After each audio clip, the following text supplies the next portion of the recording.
Well, hopefully that title was more enough to draw you into this, the 2018 Chrysler Pacifica Hybrid Limited. And it is without question one of the best minivans ever made and one of the greatest surprises I've ever had reviewing cars. Now, there is a lot to talk about with this hybrid. So let's get in, let's go for a drive, and let me share with you why I think it's one of the most brilliant cars I've ever driven.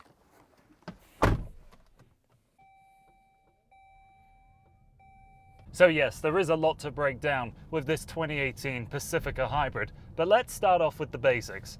We have a 3.6 litre V6, and we have two electric motors, and we have a 16 kilowatt hour battery pack. Now, all of these elements together, they combine to make 261 horsepower and 236 pound-feet of torque. That is down from the regular Pacifica minivan. That one produces 287 horsepower and 262 pound-feet of torque. The reasoning for this car uses different pistons, different valves, and the cycle is now actually an Atkinson system. So that is making it a more fuel-efficient engine. We don't have the 9-speed gearbox that you find in the regular Pacifica. Here we have a CVT.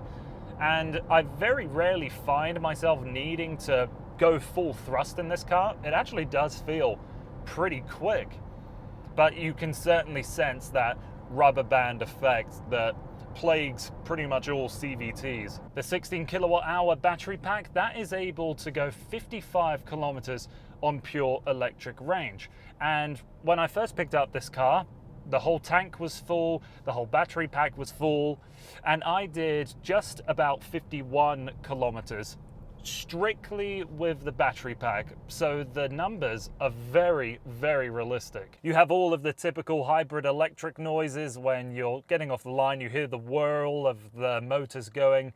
When you're going at slow speeds, you'll hear that external speaker system that's just letting people know that you're approaching. Now, the interesting thing, of course, with a plug-in hybrid system is that you have that stored energy by plugging the car into your outlet at home, which if you're using a standard 120 volt, it's going to take over 14 hours. But if you used a 240 voltage with 30 amps, you're looking at around the 2-hour mark. Now, you can see all of that technology in action here on the touchscreen. You can select the hybrid electric page. Now, this is telling you what energy is coming from the battery pack, what is coming from the engine. When the battery goes into negative kilowatts, that's when it is taking energy from the regenerative braking system, and how much the climate control system is robbing from all of that. So right now I have the AC on, so it's taking about 1 kilowatt of energy.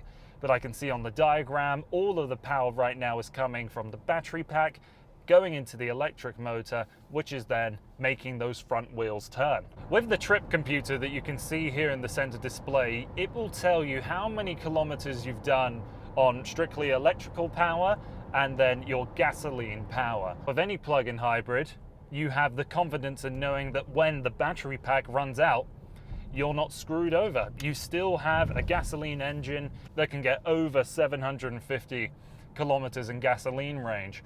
And the electric motor will still be capable of helping out. You've got the regenerative brake, so that can put a little juice back into the battery pack. Now, with any hybrid electric vehicle, you have that fun in playing the game of trying to keep the dial within the electric power range. So here we can see we have a power and a charge reserve on the left-hand side. At 50%, that is when the gasoline engine is likely going to kick in. And then anything under 0 is when the regenerative brakes are charging up the battery. Yeah, it has a power reserve gauge, just like a Rolls-Royce. You also have an indicator here on the 7-inch display screen, and you'll have an E that glows here that shows when you're in the most efficient driving. On the highway is where this system isn't at its best, because it does take a lot of energy to get that motor moving. So you're probably not going to see 55 kilometers straight on a highway, you know, doing 110 kilometers an hour. That kind of 55 is more realistic in intercity driving. And when that engine kicks in, beyond the sound, you'd never notice. The transitions are remarkably smooth. You might be flooring it and you'll get the little bit of vibration from the engine if you have the desperation, the merge into highway traffic. But beyond that, you could never know. And even when that engine is running, it's fairly quiet. When it comes to the driving dynamics of a van, you can never really expect much. The regenerative braking system, it causes a very inconsistent braking feel. If you're going along to traffic and you're approaching a stop sign, you'd be applying a little bit of light pressure, but you're never slowing down enough. You always need to put a little more energy into that pedal. And then the steering is incredibly light, but it's also very elastic. Whenever you're driving along at any speed, even going at crawling pace, you'll let your hands go of the wheel a little, and it always wants to self-center very quickly. But you know what? Driving a plug-in hybrid electric vehicle, it introduces a new kind of definition to driver engagement. I have fun driving this car because I'm constantly trying to push myself to remain within electrical capacity. I want to use as little fuel as I possibly can. So who could ever say that vans weren't fun to drive? Now let's get off of the driving aspect of this car. I feel like we've covered all grounds there. Let's talk about what trim we're in. So we're in the top of the line Limited. In Canada, we only have 3 trims for the hybrid, but with the regular Pacifica, you have 6. So if you're comparing the starting prices of both, it isn't really fair. But if you're looking at the same trim levels, almost everything that you would find in the Pacifica Limited, you're finding in the Pacifica Hybrid Limited. There's one notable exception towards the hybrid and the normal Pacifica. With the hybrid, you can only get 7 seats, but with the Pacifica, you can actually option for 8 or 7. So standard features with the Pacifica Hybrid, you're going to get things like the 8.4-inch touchscreen here that has Apple CarPlay and Android Auto. Now, if you want a more in-depth look of this infotainment system, let me know by telling me in the comments down below, and I will do a full video of this system. The 7-inch screen that I said in between the dials, that could be a little bigger, but not really a complaint. The active noise cancellation is a standard feature as well. I would really like to see that in more cars. You'll get the power lift back and the blind spot monitoring assist, systems like that. But then when you finally work your way up to what is the Limited, again, what we're in, you get everything thrown at you. You have the heated, cooled front seats, you have the heated steering wheel, we have all of the advanced safety tech, so that is the blind spot monitoring assist, the adaptive cruise control, lane keep assist with departure warning, 360-degree cameras, navigation system. You'll get the Uconnect entertainment system, so we've got a Blu-ray player down here and then 2 screens behind the driver and the passenger, and a self-parking feature for perpendicular and parallel parking. The only options that you are seeing added to this Pacifica Hybrid is the 18-inch wheels. They kind of look like they're purposed to be an aero-efficient kind of design. They look good enough. Actually, I would say the whole exterior design of this car is very inoffensive. It seems to suit every environment and does have some nice flowing lines. But really, what is the best you can do with a minivan? And also you have the tri-plane sunroof. So in the Limited, we will get the one that covers the front row and the middle row, but you can spend a little extra money and get a manually sliding one for the rearmost seats. Now that's something I'm going to come back to in a minute. Let's shift our focus to the interior.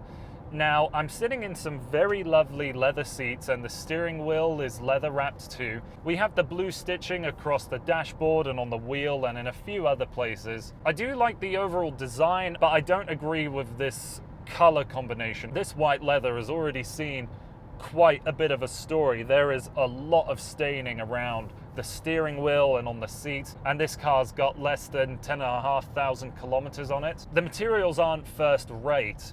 You do have the nice leathers, like I said, but the plastics here look a little grainy. They don't look as nice as other competitors' soft plastics. I'm very comfortable in these seats. They have a good amount of height adjustment, so I can have my feet pretty much flat on the floor. Although the back of them feels just a touch too firm for my liking.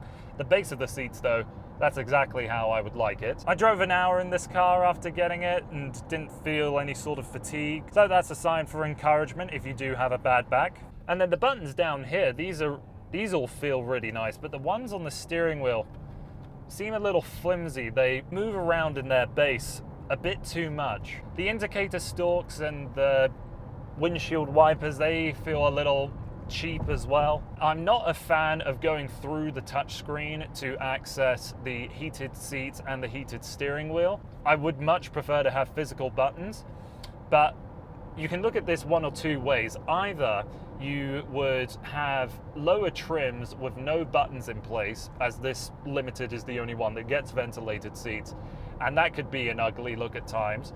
So it depends what is worse for you. What thing do you hate less? Do you hate having to touch a few buttons to get to the controls for the heated steering wheel and so on? Or would you rather have big, ugly blank spaces? Of course, with a minivan, there's a ton of storage, so you've essentially got a flat floor up here and then a little compartment where you'll find a power plug-in and another USB. And you'll also see the 4 generations of Chrysler minivans here in this little rubber matting. Another consumer-oriented thing with this plug-in hybrid is that there aren't any modes to it. You get in, you select drive, and you go. There's no weird formula that you have to crack to always have the most electrical power or always using more engine than battery. You get in, the car is going to use up as much electrical power that it has, and when it needs it, it will use the gasoline power. There's no sort of headaches. You don't need to learn a new way to drive. When you plug the car in, you see that you've got 5 indicator lights up on the top of the dashboard. Now, each light represents about 20% charge. So when you have all 5 lit, you've got 100% charge. And if you're ever plugging in and you don't secure the connection, the 2 outside ones will flash. Now, I think that covers everything I wanted to say regarding the interior, the driving dynamics, all of the functions and the safety equipment. So let's pull to a side and let's see what this car is like for middle row room and rear seat room, and then a few other nice bits and pieces. With the second row in the Limited, we do get these power sliding doors, which is always a brilliant feature in minivans, but they're also touchless. You can kick underneath the door sill here and it'll be enough to open. On the key, you also have buttons that can open and close those side doors as well. Now, in this middle row seat, you can see I have plenty of legroom. I have nothing to complain about here. Armrests on both sides, a proper captain's chair. Then if I flip this up here, this is our TV, and I have the remote down here, as well as the headphones that you get with the Uconnect theater system. They look and feel pretty cheap. They probably won't last very long, but you do have a plug-in on both seats, so you can use any headphones that you want, as well as a HDMI port and a USB on both sides. Again, if you want to see a more in-depth look of this system, let me know in the comments down below, and I'll be doing a video with this and with the touchscreen interface system. Now, with the hybrid, we are losing the capability for the stow and go seats. That's always been one of the hallmarking features of any Chrysler minivan, but the battery pack takes up that space entirely, so these seats have nowhere to go. But I think that's a perfectly livable compromise, because so many normal gasoline vehicles that are then turned into hybrids have to resort to taking up boot space, or the seats can't fold down or something like that. This is something that you could very happily live with. This is the furthest thing from a compromise, in my opinion. You can also reach down here to get this absolutely massive storage system with some more cup holders there. You'll see up in the corner, you'll have the climate control for this middle row. Now let's go hop into the third row and I'll tell you my opinions back there. So when I get back here, you can see that in this seat, which was exactly the same as this one, I'm a little tight back here, but my knees don't graze. I've got a little space below to wiggle my feet around. Can lift up that headrest there, and my hair isn't being bashed up against the seals. Now this is the really cool thing here. The tri-plane sunroof. Now this is the optional feature right here. You have to pay extra for this, but this is such a brilliant system to have, because it's always the rearmost passengers that have the worst journey in a minivan. But with this, it's alleviating some of that claustrophobia, this is a feature I would seriously consider buying. And these seats can stow very neatly into the back, where you'll have a little compartment for where your charging cable is housed. I forgot to mention as well that with the Limited, you also do have these rear sunshades as well as the middle row as well. Now, this Chrysler Pacifica has genuinely been a real surprise for me. I didn't expect to like this thing as much as I do. I want to drive it. Other people want to have a look and see all this hybrid technology in action. Not only does it do the hybrid technology very well, it comes with a whole bunch of brilliant features. It's incredibly comfortable and refined, and even when that gasoline engine is working at full pace on the highway, it is reasonably quiet. Now, if you are looking at this exact Pacifica Hybrid Limited as just the Pacifica Limited, there's a few things you need to know about the price difference. With this car, we're getting the advanced safety tech and a few other features that you have to pay extra for that limited trim in the normal version. So when you spec it to be exactly like this one here, we're looking at a price difference at just over $8,000. Now, that doesn't seem like much of a premium at all to me, seeing as all the money that you're going to have to spend to get the safety tech and a few other features in the normal car are standard equipment here. And then you have to add in the technology that goes into the hybrid system, the powertrain, the batteries. Maybe the biggest reason I can think of you not considering the hybrid over the regular Pacifica is that you really do need to carry 8 people. But in a class of its own, in the first ever hybridized minivan, the Chrysler Pacifica Limited is without question a segment leader.